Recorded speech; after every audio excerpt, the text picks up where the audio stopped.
Alright, what's up everybody? My name's James. Welcome back to my channel. If this is your first time here, welcome. I'm going to kick this video off with a quick thank you. I want to say thank you to anyone who has watched any of my previous videos. If you've also ever commented on one of my videos, I really enjoy reading your thoughts and opinions. And if you look at my comments section, I reply to every single one because I find some enjoyment in that too. I am very happy that you guys are liking my videos. That alone is enough motivation for me to keep making these. Personally, I think you guys will enjoy this race. There are definitely some talking points and hopefully some things for us to look over and analyze and learn from. And before we get to it, I do want to say a quick thank you to a fellow YouTube brother who goes by the username Norwegian Watts. I came to know of his channel after he commented on one of my previous videos of my Zwift race, so I subscribed to his channel, and he recently put out a video entitled Best Zwifters to Follow on YouTube. You clearly don't see my photo there on the thumbnail, but when I watched the video, he highlighted 7 people, and I was the last one. I was beyond shocked, actually. It was kind of surreal to see that, but either way, it was a really generous gesture on his part. I really appreciate it, so this is me sending the love back. Yeah, definitely go check out his channel. It is evident that he is on a weight loss journey, utilizing cycling and Zwift to do so. But more than anything, he's a very positive person, and I am very sure that he is inspiring many people out there to get up off the couch and to live a healthier lifestyle. And that's cool. All right, now let's hop into the race recap. I give a little intro on the bike, and then we're off. Let's go.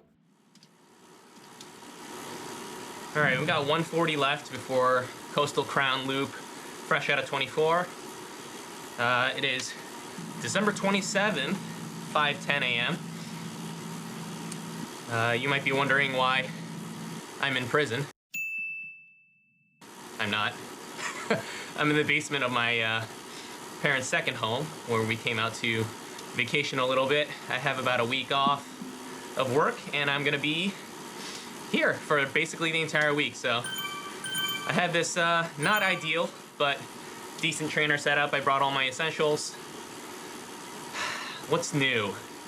I'm coming off of 6 days full rest. Some people say you probably shouldn't do intensity and ease back into it after some rest. Yeah, that's probably a better decision. But I'm gonna be doing this Coastal Crown Loop.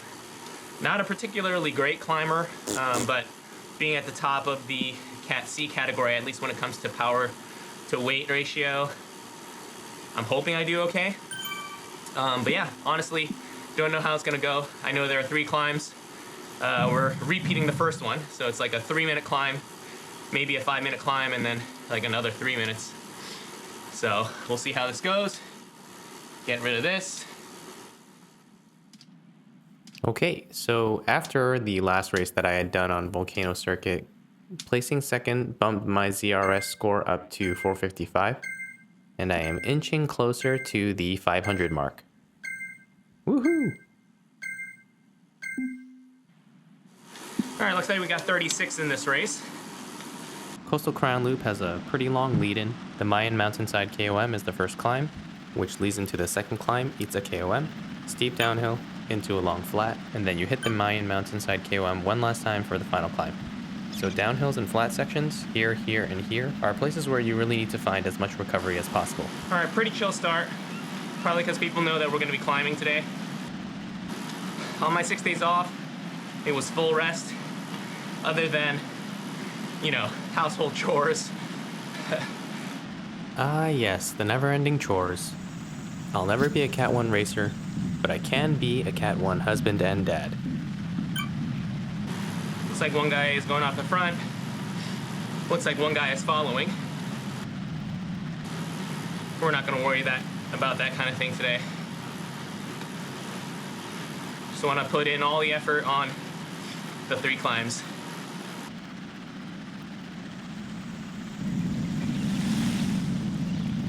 You also might be wondering why I'm not topless. What? It's about 40 degrees in here, which is, let's see, about a little over 4 degrees Celsius. 27 degrees outside, which is below freezing. I was wearing a hoodie before, but it's definitely still gonna get warm once we start putting in some hard efforts. Still have the fan blowing on a low setting. All right, drafting well here. Average power's low. Oh yeah, and if anyone noticed, I got a haircut. I cut my own hair with clippers. Save about $35 a month.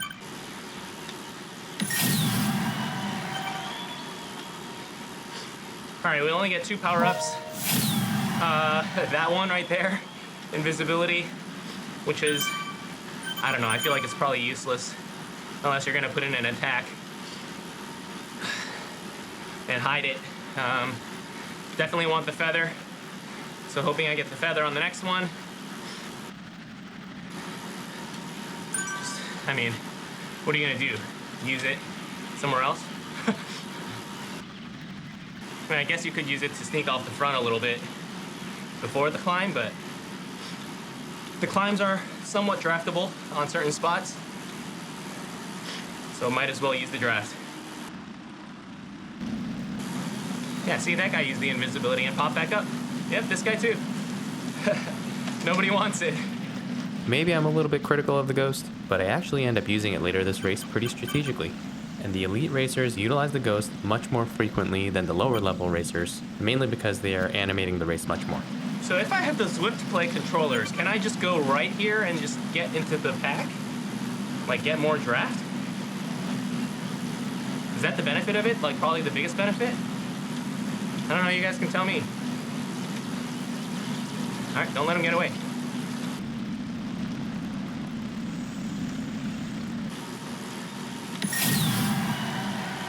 Looking for a feather.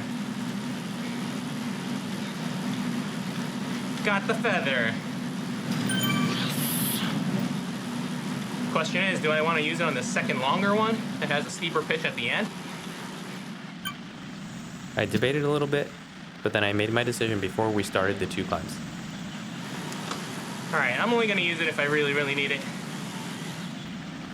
What I mean when I say that is for Mayan Mountainside KOM, which is the first climb, it's slightly shorter and it'll last about 3 minutes, but I know that there's a little bit of flat in between the first and second climb, which means that even if there are small gaps that open up after the first climb, most of the pack will probably come back together before the Outta KOM. And the Outta climb is probably about 5 minutes long, and I know that there's a steeper section towards the end. And also, anyone who's not in the front group by that point, when we hit the downhill, is going to have a much harder time chasing that back.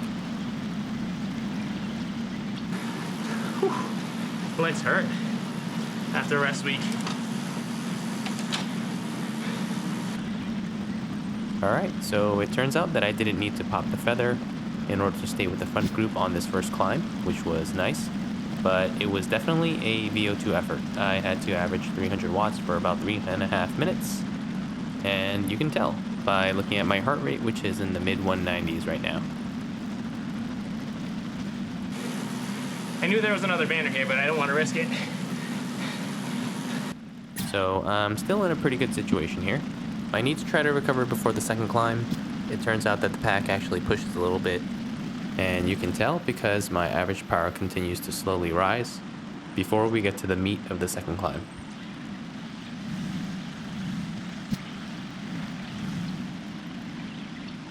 I'm going to slow it down to normal speed here, and we'll take a look at how the race shakes out, and I'll share a little bit of what I was thinking in the moment. The elevation profile graph has popped up on the top, which can only mean we're going up. People are pushing a bit on the front, and it's starting to get strung out. There's going to be a little kicker that comes up here, and I'm a little bit too far back, so I want to move up.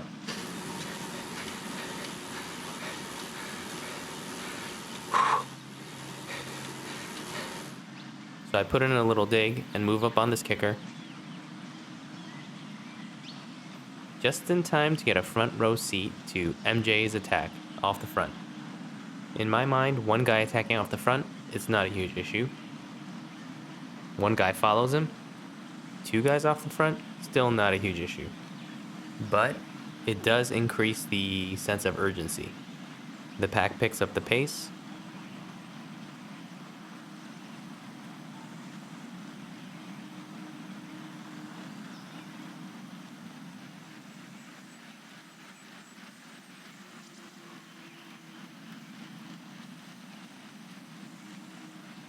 And then one more guy, so a third guy, makes a bridge effort. And now we got 3 off the front.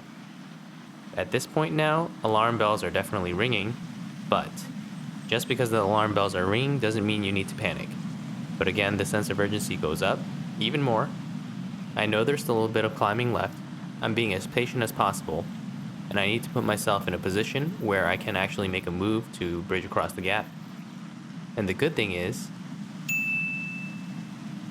yep, I still have my feather, and the steep section of this Outta KOM is coming up, so I'm planning to make a move there.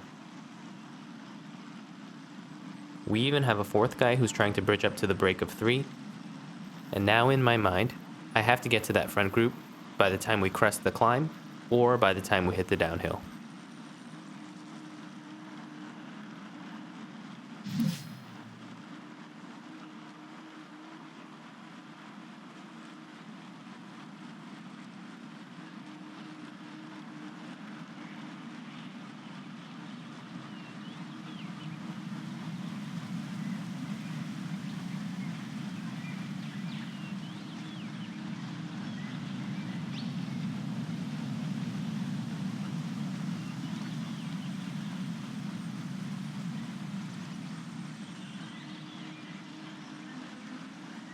In the moment, it's really clear that this is the time. I activate my feather going into the steeper section of the climb, and then I just have to put in a hard dig. So I'm coming up on this guy who's trying to bridge up to the front 3. I have momentum, and we're coming up to a steep section of road. I definitely want to roll through this guy, because my sights are set on making it to the front pack. I am hurting. I'm sitting at 200 beats per minute. I make it to the front 3, and they're still pushing pretty strong. So I gotta hang in there.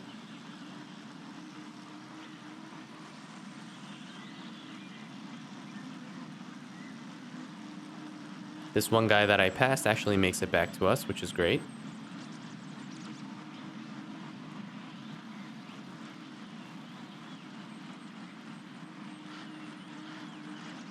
He slots in, and I try to sit in his draft as much as I can. So now that we've crested that climb, I'm trying to get as much recovery as possible. And that took 304 watts average for about 5 minutes to make it up the climb with the front guys. That's almost 4.3 watts per kilo. Alright, we go through the banner. And look what I got. I got a little ghost. You heard me before thinking that it was useless, so I was actually about to activate it right there, but then I had a thought. We're coming up to the steep downhill, so I was going to use it to attack through and get into the super tuck. It wasn't going to be a large investment of watts here at this point because we had such a small group, and it just felt like the right thing to do. I unintentionally drift all the way to the front, so I stopped pedaling so that these guys would get in front of me. I wanted to activate the ghost while I was out of their sight. Unfortunately, one guy was behind me still, but it worked out okay. So I get about a full minute of no pedaling and recovering here, going down this hill. I wanted to see what the gap was like behind me, so I changed the view, and to my surprise, the gap actually grew up to 5 or 6 seconds, I think, by the time I got to the bottom, which allowed me to soft pedal while I was off the front, and I think that gave me maybe another minute of recovery, which was really good. Just try a tempo maybe. See how it goes. About 10 guys in the group behind me. Just gonna let him catch me. Get a little recovery. Hopefully more than some of the other guys. All right, ramp up the speed a little bit. Fall back in. As I'm about to get reabsorbed, I keep some pressure on the pedals, and I want to keep the speed differential as low as possible. That way I don't have to spike up the power too much when I get swarmed. Gonna get swallowed up. Yep.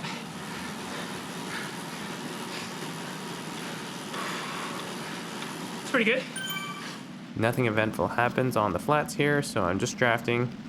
saving as much energy as possible in preparation for the finish. Oh, never mind, I forgot. MJ goes off the front for another few minutes or so, but we bring him back before the climb.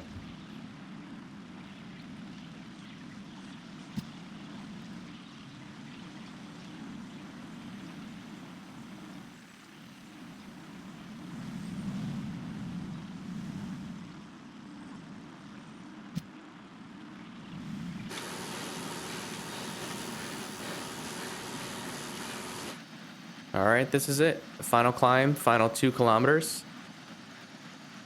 Right as we're heading into the climb, the pace immediately picks up and it starts to get strung out pretty quickly. I'll let this all play out at normal speed.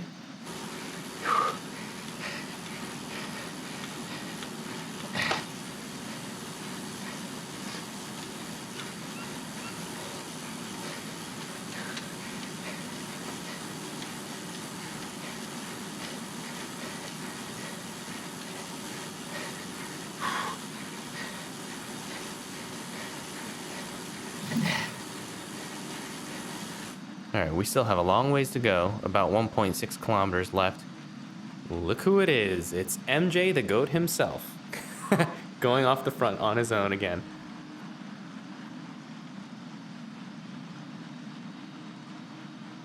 So this other guy, XZZZ, chases after MJ. And at this point, I feel like I have to commit to trying to chase them down, instead of just looking for people around me to find shelter and draft. The wind is going up the road and I have to do something about it. I do care a little bit that I am giving a draft to some people behind me, but worse things can definitely happen if I worry about that too much. And right now, my focus is definitely in front of me, not behind me.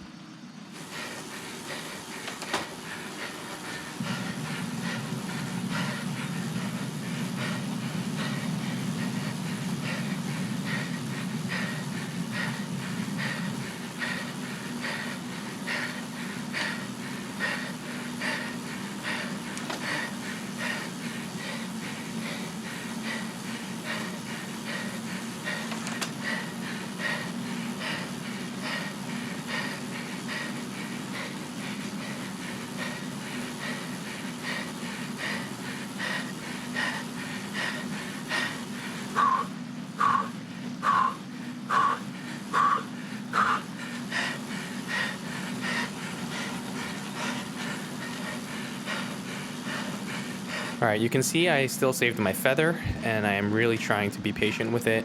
I really want to use it on this section right here, which is the steepest section of the final part of the climb. But I'm really hurting, and these guys on the front are turning the screws. So I popped the feather a tiny bit early, and I just try my best to grind and hunt down that first guy.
Damn it. Oh, man. Sorry for all the screaming, but as you can see, I didn't really have anything left in the tank. I was trying to squeeze out every bit of juice that I had left. So you saw I ended up getting third, which is not a bad result. But the results of the races is actually not why I do this anyway. This is really just a means for me to get some solid intensity and to push myself to the limit and see what I can do. So ultimately, at the end of the race, if I am satisfied with the effort, I'm satisfied with the race. And I try to keep it as simple as that. Anyhow, here are the stats for the race today. I did a crit after this race, and I will post a short video of that one later. Hope you guys enjoyed this video. Like and subscribe if you want to, and I will see you next time. Happy New Year, everybody.